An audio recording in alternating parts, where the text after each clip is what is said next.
Hello and welcome to BYJU'S Exam Prep IAS. Let's get started and look into the first article. The first article says India's patent law safeguards under fire. Let us try and understand what is this article all about. What is a patent? When it comes to a patent, let's assume for a moment there is a company or there is an individual.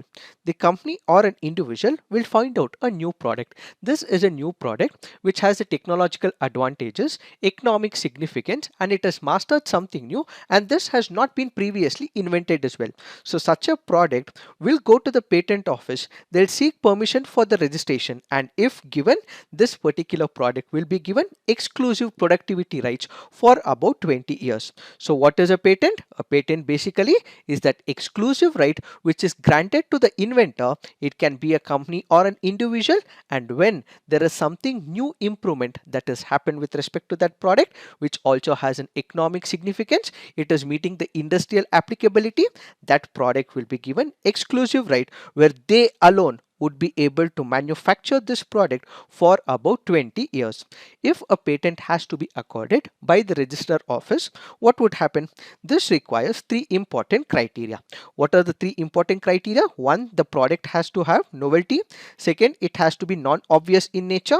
Third, it has to have the industrial applicability. First, let us understand what is this novelty. We've all heard of the word called as invention. What is this invention? Let's say a company or an individual is releasing a new product, or it is releasing a new process as well.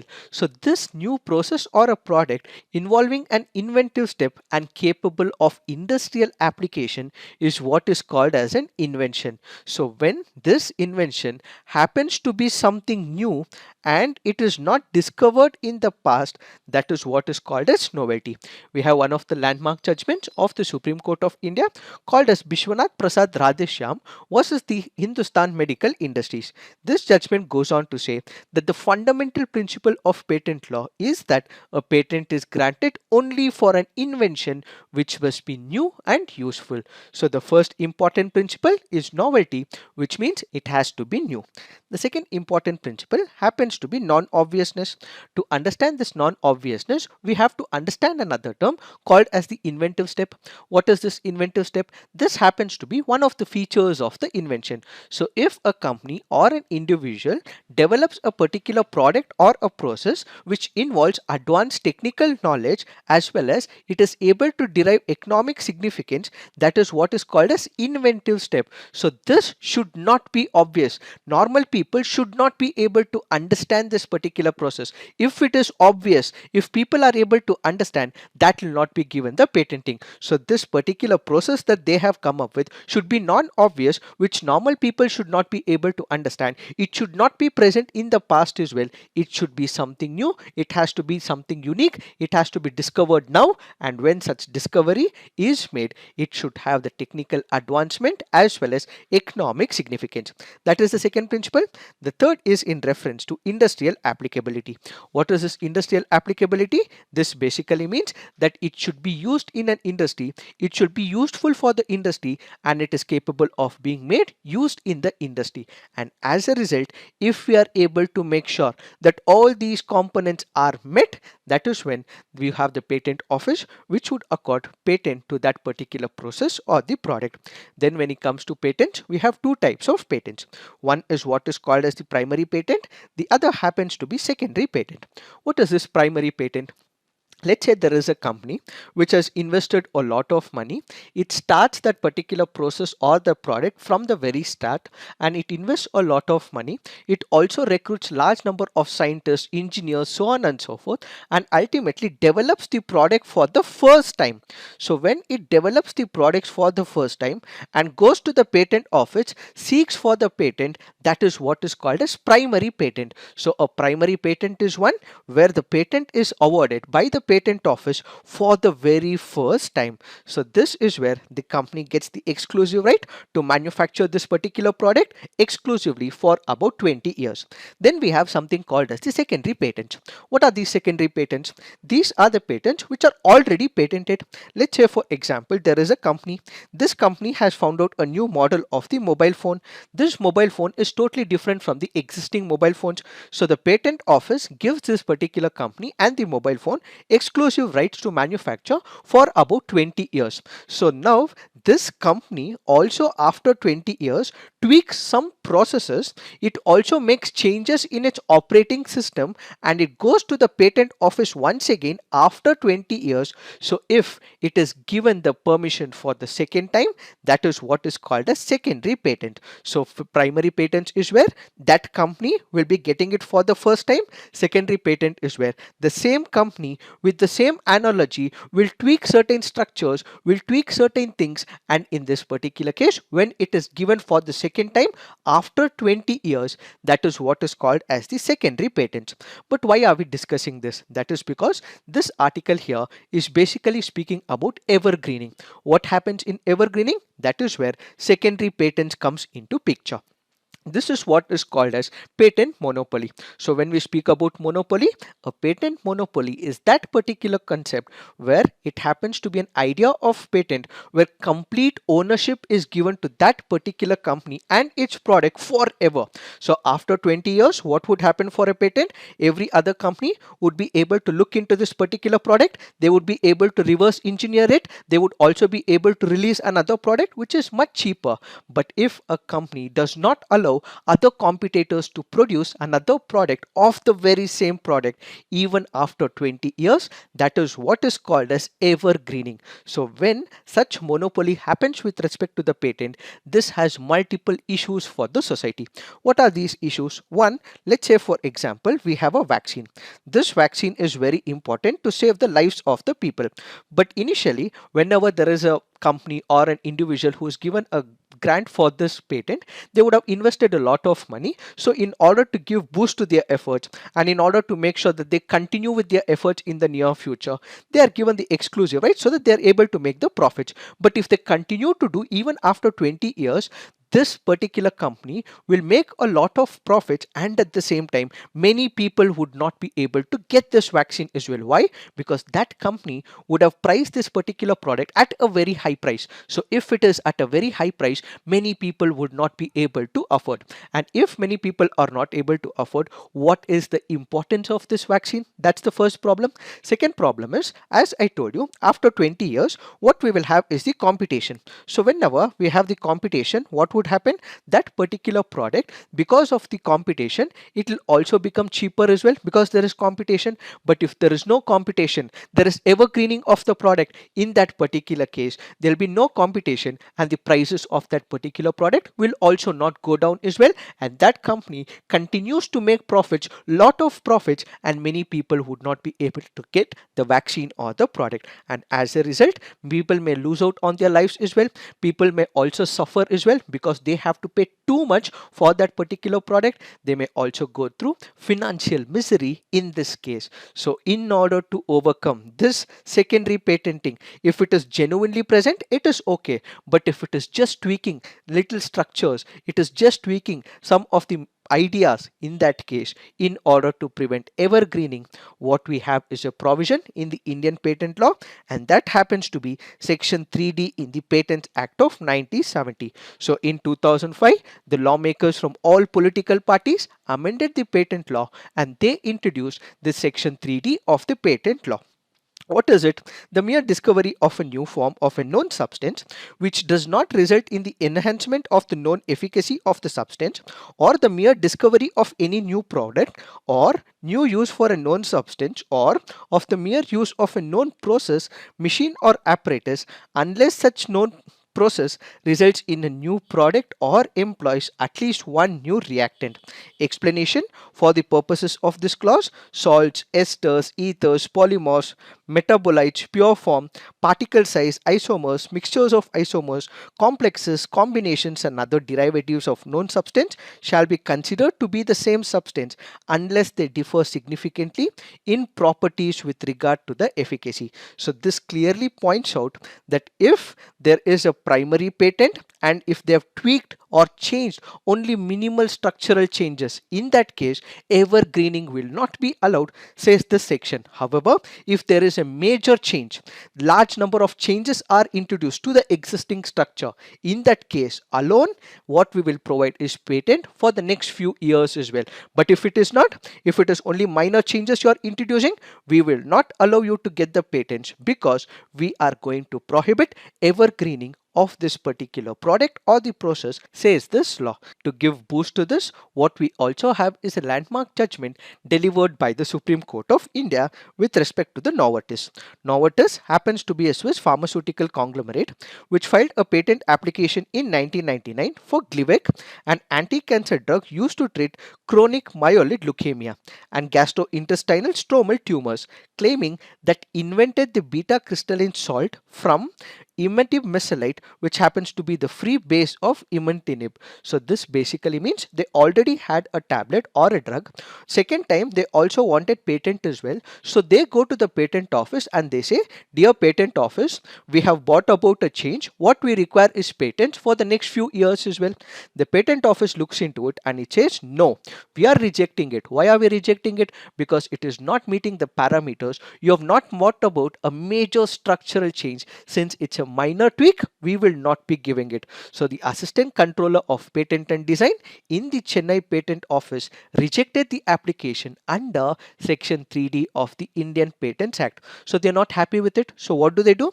They go to the Supreme Court of India. So the Supreme Court of India again looks into this particular issue and it says whatever the patent office has said is right, and if we are going to give you patent for further few years, this ultimately means it is evergreening and people will not be able to extract the advantages of this particular drug. So the court went on to say that this will be preventing evergreening. This will provide easy access to the citizens of the country so that they would be able to take care of their lives by these drugs which are life saving. And at the same time, what this drug also does is it is going to provide life to many people, and as a result, if competition steps in, what they would also be able to take care is the health of the people, which is very important, says the Supreme Court of India. So the Supreme Court of India held that section 3D of the Patents Act is constitutional and can be enforced by the government of India and the patent office. Now, there is another important provision. We have something called as the opposition proceedings in India. What are those? One, what we have is the pre-grant opposition. The second is the post-grant opposition. What is this pre-grant opposition? So when an individual, it can be any individual or it can be a company as well. So this person, let's call him as an opponent. So if this opponent has a problem with this particular patent, he can challenge a pending application prior to the grant of a patent. Then what we have is the post-grant opposition, when the opponent challenges the validity of a patent that has already been granted a patent. So on one side, even before it is granted a patent, an individual can oppose it, and at the same time, even after the patent is given, an individual can oppose it.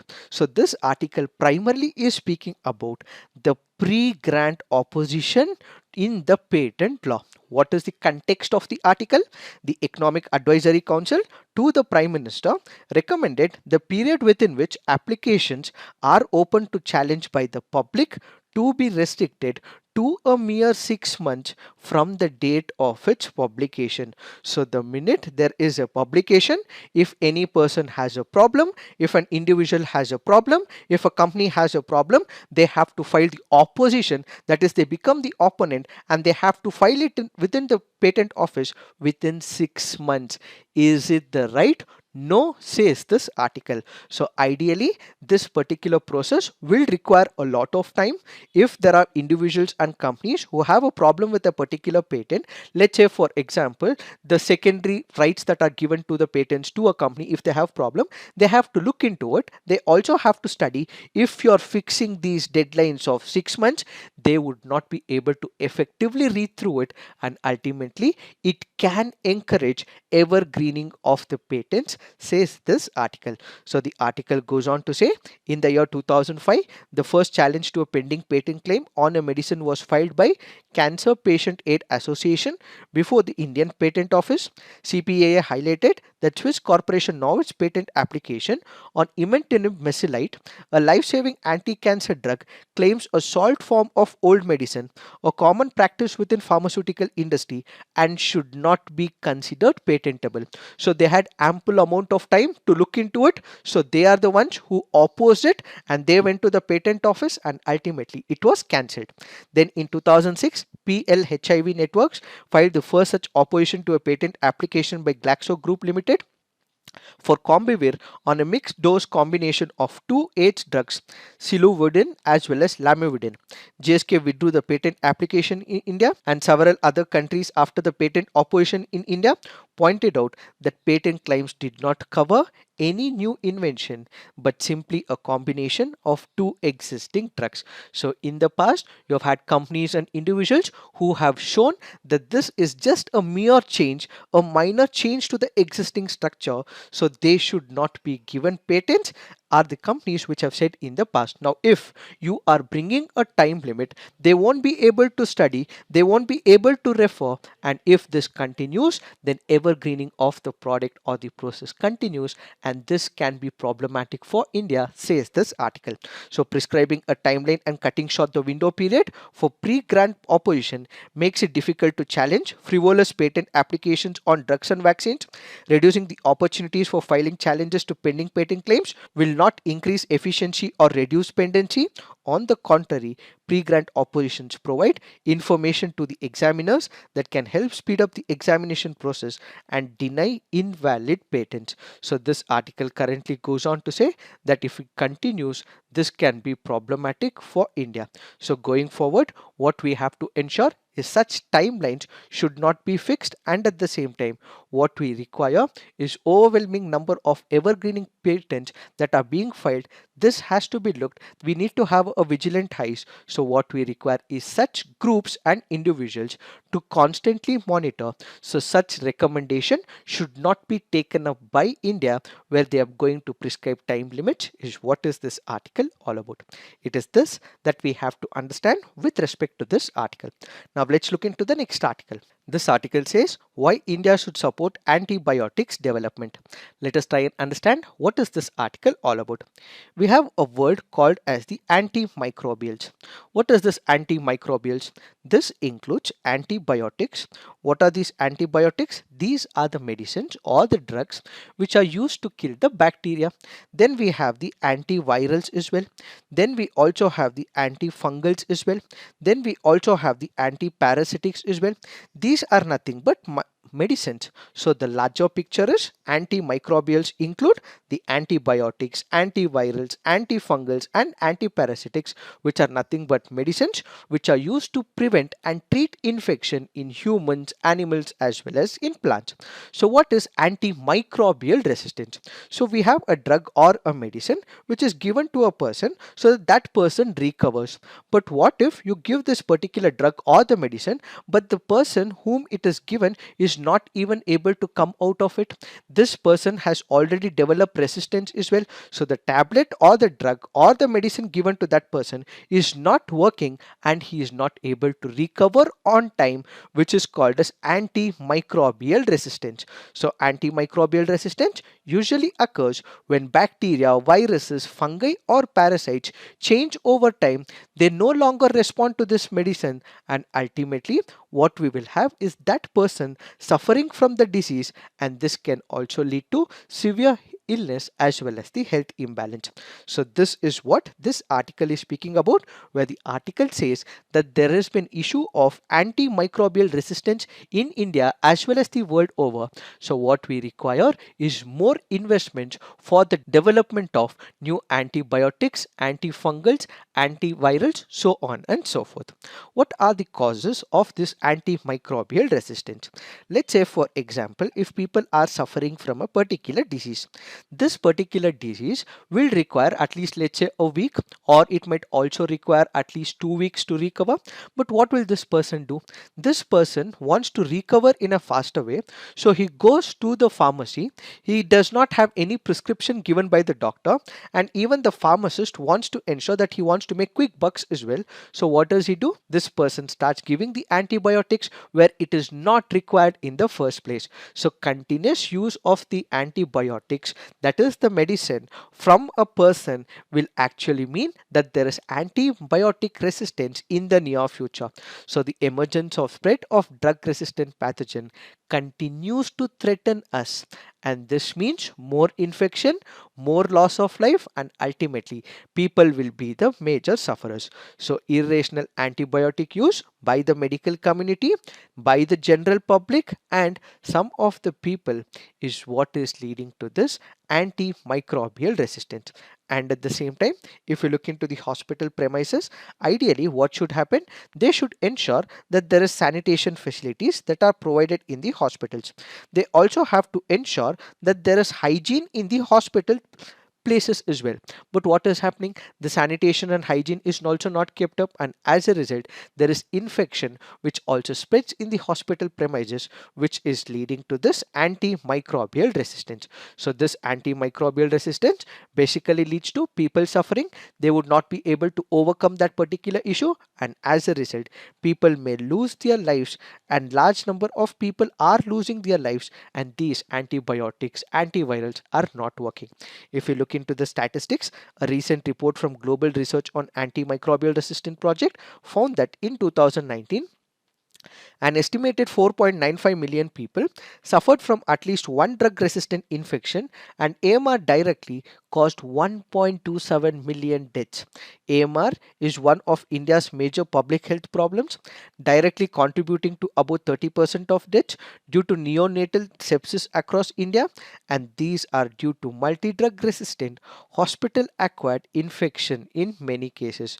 So the stats clearly point out that large number of people are dying or they are passing away because these medicines, when administered to the people, is not working, and they are not able to recover despite giving the medicines. So this article currently goes on to say that this issue has been persisting. So what we require is new antibiotics, antivirals, but at the same time, because there are not much returns for the huge companies, they are not making investment into this particular area.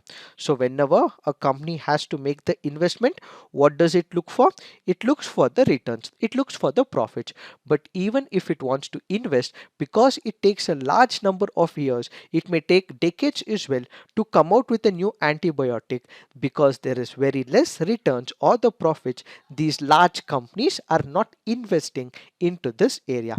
Most of the major pharma companies have exited this space. That is because of the low return on investments. But as of now, when you look into companies who are working in this area, it is only the small companies who are working in this area to develop new antibiotics as well as the new virals. So to reverse this trend, we need immediate solutions and sustainable mechanisms in the long run. So the article says to tackle the AMR crisis, we need robust investment in research and development of new antibiotics, rapid and affordable diagnostics, strengthening infection control, prevention practices, formulating and implementing antibiotic stewardship programs across the country, and ensuring equitable access to the life-saving antibiotics. On the similar lines, one such immediate intervention is a welcome move by the Government of India, where they passed the legislation banning the use of streptomycin, tetracycline in agriculture, and the growth of promotional use of colistin in the poultry farming. This is a measure that the Government of India has taken to prevent the issues of antimicrobial resistance. Further, the article goes on to say we can look at two important models. One is what is called as the push model, the other is what is called as the pull model. What is this push model? As we discussed, the major companies may not be looking at working into this particular sector. But there are small companies who want to enter this domain. They want to bring a change in this sector as well. So what should we do? These companies have talent. These companies also have infrastructure, but they do not have the money. So give them the money in advance. So small companies are getting early stage funding from public private partnership like Carbex, which has provided more than 360 million in funding for 92 antibacterial projects over the past 5 years. So if they have the talent, if they have the skill power, if they do not have the money, so other companies, venture capitalists should provide them the money is the push model. So encourage them to come up with more products. For them to come up with no products, what you have to provide is more money, and that is what is called as the push model. Then we have something called as the pull model. What is this pull model? These companies also have resources, they have the manpower, they have the infrastructure, they have also money as well. So they also have an inclination to come up with a new antibiotic or a product. But then after this, they also require more incentives as well. So at this particular point, the government should make sure that it provides incentives to them, which is called as the pull model. So the pull factor may come from the pioneering antimicrobial subscriptions to end upsurging resistance pasture act if and when US government passes it. Companies that develop critically needed antibiotics for drug resistant infections would receive a federal government contract ranging from $750 million to $3 billion spread over 10 years. To incentivize the creation of new treatments, US Congress enacted Generating Antibiotic Incentives Now Act, which is also called as the GAIN Act of 2012, which provides benefits to the manufacturers of qualified infectious disease products, including 5 years of additional non-patent exclusivity. In addition, the recent creation of AMR Action Fund with a mandate to invest more than 1 billion to address the current funding gaps in the development of new antibiotics will give a boost to late-stage molecules in the clinical development. So apart from investments which have to be made by the private sector and some encouragement by the government sector, what we can also make use of is the push model, where we encourage companies to do more in case they don't have the finances. And if the companies have the finances, what you can make use of is the pull model, so that you give them some incentives, tax benefits, so that they are encouraged to do more. So this article goes on to conclude that India is known as the pharmacy of the global south, and we already have large number of companies which are working on this particular domain. They also have the infrastructure as well. So the government will have to make sure that more money is pumped into it. The private sector is making sure more money is pumped into it, and ultimately we ensure that this whole issue of microbial resistance comes to an end. It is not so easy, but we have to take baby steps so that ultimately some progress is made in the near future, and we make sure that lives of the people are also saved, is what is this article all about. Now let's look into the next article. This article says measuring quakes. The article here is speaking about the earthquakes. Recently, a powerful earthquake of magnitude 5.9 on the Richter scale struck a remote town in Afghanistan, killing over 1,000 and injuring many more. According to US Federal Emergency Management Agency, a 5.9 on the Richter scale is roughly equivalent to 37 times the energy released by the atomic bomb dropped on Hiroshima. In this particular backdrop, we have to understand what are the seismic waves, how are earthquakes occurring world over, and we also have to look into the area of what could be the progress that could be made in the near future. First up, what do we understand by seismic waves? When we speak about seismic waves, what are those in simplest of terms? Can we say these seismic waves are waves that are generated during the earthquake? So if waves generated during the earthquake is called as seismic waves, what causes the earthquakes? There are multiple reasons to it. Let's take the example of convergence. What happens? You have the Eurasian plate. You also have an Indian plate. So if they are normal, what we will have is no earthquakes. But if there is convergence where the Indian plates tries to move towards the Eurasian plate, what we will have is convergence. So what we will have at this particular moment is the movement of these plates, and this could lead to earthquakes. added to it, divergence of plates may also create earthquake as well, and at the same time volcanic eruptions can also create earthquakes. How can volcanic eruption also cause earthquake? Let's say for example we have two pieces of land. These two pieces of land are on the plate. What you have is a tiny structure in between as well. On the top of the land, what we have is people. That is, we also have the buildings as well. You also have people living here. So let's assume for a moment there is magma that steps out of this small area and it comes out with large force as well. So magma coming out from a large speed, it immediately comes out, and as a result there will be earthquake as well. So volcanic eruptions can also cause earthquakes, and at the same time if we take a nuclear explosion, the nuclear explosion will also cause the earthquakes as well. And at the same time we know for the fact that the tsunamis are caused by the earthquakes. Indeed, the tsunamis itself can also cause the earthquakes as well. Further, if there is a meteor which hits the earth, this can also cause the earthquakes as well. And at the same time, there are huge dams that are constructed. If there are huge dams that are constructed, this can also lead to earthquakes. So earthquakes is just not about convergence and divergence, but there is a larger area where it can happen because of the volcano. It can happen because of the nuclear explosion. Earthquakes cause tsunami. Tsunami indeed causes earthquakes, and at the same time meteor impact and large dams that are constructed cause what is called as the earthquake. So how do we measure them? Whenever there is an earthquake, we have to measure them. So how do we measure them? These earthquakes are measured by seismographic networks, which are made of seismic stations, each of which measures the shaking of the ground beneath it. In India, we have the National Seismological Network, which does this, and it has a history of about 120 years, and its sensors can now detect an earthquake within 5 to 10 minutes. What is the Richter scale? This is a measure of the magnitude of an earthquake and was first defined by Charles R. Richter of the California Institute of Technology. The magnitude of an earthquake is the logarithm amplitude of the waves measured by the seismographs, and Richter scale magnitudes are expressed as a whole number and a decimal part, for example 6.3 or 5.2, and since it is a logarithmic scale, an increase of the whole number by 1 unit signifies a tenfold increase in the amplitude of the wave and 31 times increase of the energy released. So when we speak about the earthquakes, what we have is two types of waves. These waves can be categorized as ones which happen inside the earth and the one which happens outside the earth. So the wave that is inside the earth is what is called as the body waves, and the waves that happen outside the earth is what is called as the surface waves. And when we speak about the earth, internally what we have is the waves called as the seismic waves, and inside the earth there is a point where there is maximum impact, and that is what is called as the focus or the hypocenter, which happens inside the earth, and on top of the earth what we have is the epicenter. So when it comes to the earth, what we have is the measurement.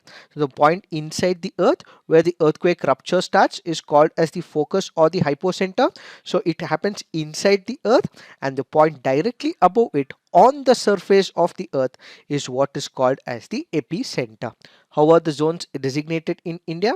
Based on seismicity, intensity of earthquakes experienced, and geological and tectonic qualities of the region, countries are divided into several zones. In India, for example, there are 4 zones designated Zone 2 to Zone 5.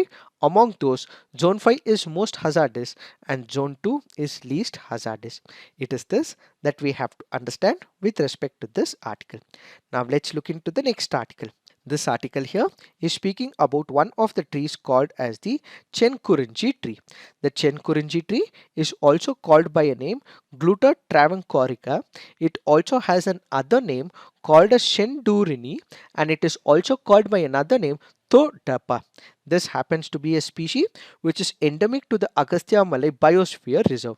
So remember, this is a species which belongs to Anacaridae family, and the tree was once abundant in the hills of southern parts of Kerala. Aryankavu Pass in Kerala's Kollam district. So this is endemic to southwestern Ghats in India. This species is commonly found in wet evergreen forests of southern Kerala, especially in the Kollam district as well as in Trivandrum district. So because it is also called a Shendurini, there is a wildlife sanctuary called by the same name. So Shendurini Wildlife Sanctuary derives its name from Chenkurinji. Chenkurinji is also called as Shendurini, and from this particular tree you have a wildlife sanctuary which is named after it, called as the Shendurini Wildlife Sanctuary. This can also be important from the preliminary examination point of view. So remember, the Shendurini Wildlife Sanctuary is in the state of Kerala. Why are we discussing about this tree? That is because this tree was once abundant, but of late their numbers are dwindling. That is because of the climate change, and as a result, what we have to do is take care of this particular tree going forward. What are the measures that have been taken? They have launched a program called as Save Chenkurinji, which happens to be a campaign to be implemented in various areas coming under Achenkoil Forest Division. As part of this campaign, the department looks to plant thousands of samplings in the Ghat sectors of Kollam and Pattanamthitta. The officials have also identified 75 schools where Chenkurinji will be grown. Apart from schools, saplings will be planted in public places, and departments have already cultivated thousands of seedlings, and the campaign will be officially launched next week as well. There is also medical importance of this particular tree. So it is reported to have medical properties and is used to lower blood pressure and treat arthritis. The hardwood is quite sturdy with deep red color, and several trees were felled for wood during earlier days. It is this that we have to understand with respect to this tree. Now let's look into the mains practice questions. Evergreening strategies are regularly employed by the giant branded pharmaceutical firms as a tactic to bypass existing patent laws and limit generic competition in the marketplace. In the light of the statement, discuss the key provisions that prevent evergreening of patents in India. Next question. To tackle antimicrobial resistant crisis, India needs robust investment in research and development of new antibiotics. Examine. So please write all your answers on the comment section, peer review, and do give positive feedback to your friends' answers. So this is it for today. Thank you for watching. All the best.